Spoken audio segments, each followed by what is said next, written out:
Hey guys, it's Oblivious Prototype here, back again with another visual novel video. This is going to be episode 3 of Everlasting Summer, where we last left off. I was on the bus, and then I ended up waking up in a strange place, so, let's see what happens now.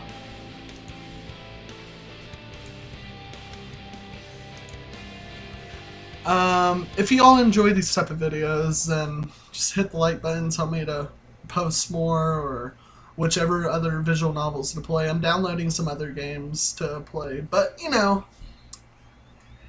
mean, it could be a lot worse for me. Granted, I stutter a lot, so fair warning there. My patience didn't last long. My anxiety seemed to have reached its peak, and I started to slightly go mad. God, I really feel like I am insane. He's always talking about being depressed, mad, sad. Or it could be a she. Yeah, it's a he. It's a he. Never mind. In such a situation, anyone would have probably felt something similar. Blah, blah, blah, blah, blah. Okay, for this part, honestly, if I got taken somewhere and it looked as pretty as this, I'd be okay with it. Like, I'm cramped up in the house all the time, so being outside, enjoying the view, especially next to some pretty dope statues, like, I don't know, I think that'd be pretty neat.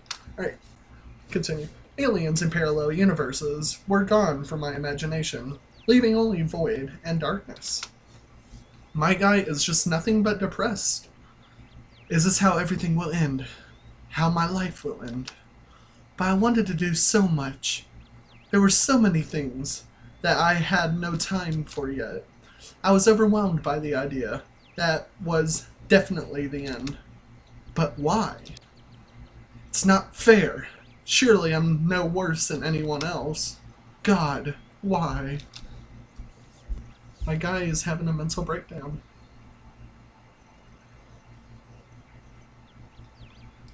Tears were burning my eyes unbearably. I curled up and started rolling in my eyes. Am I like an adult? It said I was in a university. It sounds like I'm having a temper tantrum. Why? What did I do? Why me? But my cries were only heard by the speechless statues of pioneers and a bird on a tree, which immediately flapped its wings and took off, crying out something in some bird language, as if it was laughing at the idiot who dared to interrupt its after-dinner nap. Yeah, I would have ran off too. I was left breathless, weeping, and just lay quietly sobbing occasionally. After a while, I managed to pull myself together. My mind cleared up a bit, as if terror and the fear of death gave me a little break. All in all, if someone wanted to kill me, what is all this for? It doesn't look like an experiment either. If this is just some crazy coincidence, then there's probably no threat. Anyways, for now it seems there is no danger. The panic was soon gone. Of course, the blood was still pounding in my temples and my hands were still shaking, but at least I could think clearly now. Right now, there's nothing I can really change anyways. So, no matter what, no matter how much I think or how mad I get, it will only make things much worse. Until some actual facts appear, there's really no point in making guesses. Should have figured that out in the first place, bub. Well, you see, if you're immediately alone, and for him, it was winter, so being instantly in some summer weather, some shit's going on, he could tell. So I'd kind of freak out too. I don't think I'd have a mental breakdown, but I guess I kind of feel what he would be feeling. In any case, I won't learn anything by lounging about here. The camp, if of course it's really a camp, looked like the only place where people could be, so I decided to go there, and hardly had I reached the gates when a girl came out from behind them. Oh, she's pretty, wearing a pioneer uniform. My logic didn't let me down this time. Then again, a pioneer uniform in the 21st century. And then again, a girl. Here. I froze, unable to take a step. I felt very much like running away, running as far as I could from this place. Far from the bus, gates, statues, and far from this bloody bird with its sistra. Just running, free like the wind, faster and faster, waving to the planets passing by, winking at the galaxies.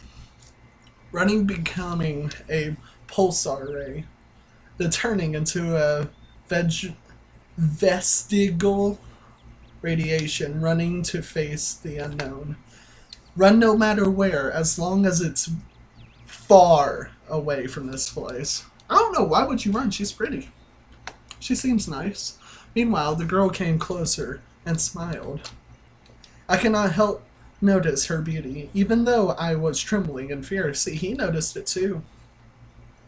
Human instincts work independent of consciousness, and while only 5% of the brain is responsible for cognitive process, the remaining 95% are always busy sustaining life, and in particular, ensuring stable functionings of the hormonal system. Dude, don't get horny for a student. I don't know how old I am. I gotta be out of college. Alright, don't do that. No.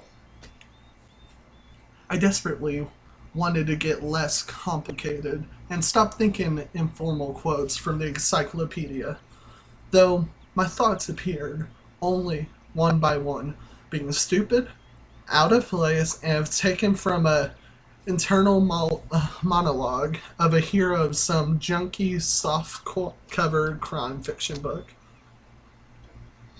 So like every shitty 90s make of a novel. Anyways, a pretty Slavic face, long braids that look like 2 armfuls of fresh hay, and blue eyes you could drown in. Pioneer girl. Hi, you must have just arrived. I'm gonna reply to this. It's mean to ignore someone, you know, even if they potentially could be a serial killer. You know, you gotta be nice. Maybe they won't kill you. Yeah. Alright then, welcome. She smiled broadly.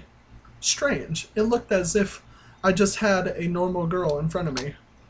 I shouldn't have returned here. The woods and fields seemed better. But what shall I do next? Try to speak with her as if she was a human, or run away, or what? Man, I am a hobbit. The blood was pumping unbearably in my head, tearing it apart from the inside. A little bit more, and the poor pioneer girl would be splattered with the gruesome contents of my skull. Holy shit. What's so funny about that? The girl looked over at me. It sent shivers down my spine, and my knees started to tremble. Nothing. Great then. Great. What's so great about that? Suddenly, a thought crossed my mind. To hell with it all. Forget about the bus behind me, the fact that it was winter yesterday and summer today. I wanted to rip off my itchy sweater and just accept that all this is actually happening. Everything is as it should be. All this is for the best. Would you happen to know? You should go to the camp leader. She'll tell you everything. Don't tell me this is a harem. Last episode, there was freaking chicks bouncing around everywhere and panties showing everywhere. Now, the leader is also a chick. I bet you this is like a thing just for chicks. So, I have a feeling this is going to become some like cliche harem anime. Look. You go straight ahead to the square and then turn left. You'll see several small cabins. She pointed at the gates as if I knew what were behind them. Hold on. Primitiva is a patronymic, a derivative of a person's father's name, in case Dermody, put by Russian after the person's first name and signs of respect at formal address. Well, you can ask someone where Ogla Dimitrivna's cabin is. Got it? Of course, I didn't. Well, I've got to go now.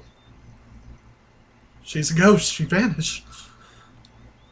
The girl waved her hands at me and disappeared through the gates. She's a ghost, I'm telling you. She's from hell, and she's going to stab me in the back with a large knife, severing my spine. It seemed as if to her I was something ordinary. And all this show with the bus and the travels when, while asleep or awake, I read the two backwards anyways, were troubling onto me, while everything here is just the way it is supposed to be. Camp leader, pioneer uniform. What, are they doing a historical reenactment here? I don't know, man, are they? I hope I wouldn't find Lennon standing atop an armored car in the square. Who the hell's Lennon? But even that word not surprised me right now. After standing alone for a while, I headed into the camp. A mere 50 meters ahead, a small one-story house popped up on the left side. Then the sign near the door said clubs.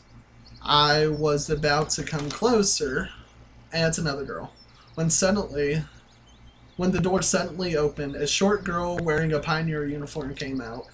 Her pretty face gave me the impression of one suffering for the fate of the whole of mankind with a truly universal sorrow. That's sad. As soon as she saw me, the girl froze, as is frightening. I don't know, man. She probably never seen a dude in her life. This seems like an all-girl academy in the middle of nowhere. I froze too, considering what was the best to do. To approach first, or wait until she showed some initiative. Or maybe run away after all. Although the last option was constantly being suggested, one by my self-preservation instinct. At least that's what I'd like to believe. Not the worst human instinct, but far from the most logical. If this instinct played poker against deductive abilities, the outcome would be predetermined. And those deductive abilities, or at least their semblance, were hinting to me that there were no need to be afraid of this girl. Another one! CCCP. I forgot what that means. Suddenly, someone jumped out from the nearby bushes. A girl wearing a bright red t-shirt with USSR written on it. Oh yeah, that's this. United. I can't remember. Damn it. Oh well. So this is based on Russia. It's not like a Japanese. It's not like a Japanese visual novel. I think it's like Russian. Because when I first opened up the game, it was all in Russian. How to transfer it to English. Such a perfect reproduction of the age. She looked quite short from the distance and was probably younger than both pioneer girls. The one at the gate and the girl at the door, the club.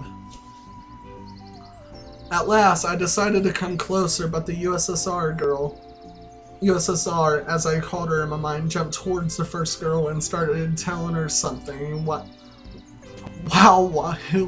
wildly waving her arms. This is like a all-girl area. The other girl in turn, seemed confused and lowered her gaze, remained silent. I would have probably continued to observe their amusing dialogue, but the USSR girl suddenly pulled something out of her pocket and started waving it in front of the first girl's face. The something turned out to be a grasshopper. Oh, you evil person. The first girl squealed. She must not have been keen on insects, as she instantly rushed off towards the place where Lenin presumed made his speech about the workers' and peasants' revolution. That is to say, towards the square. The USSR girl glanced at me. grand, playful, and dashed after her. Not a bad start of the day. I have absolutely no clue where I am besides that there's some kids here role-playing as pioneers. Well guys, I'm gonna leave it off here.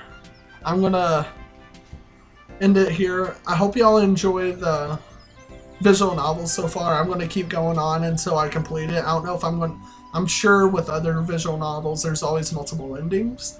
I don't know if this one has multiple endings. If it ends up being, then I might go back to it and try to figure out how to do those. But for now, I'm gonna finish the rest of this. But if y'all enjoyed the video, I hope y'all did. Hit the like button and please subscribe. It'll mean the world to me. And hope y'all have an awesome day.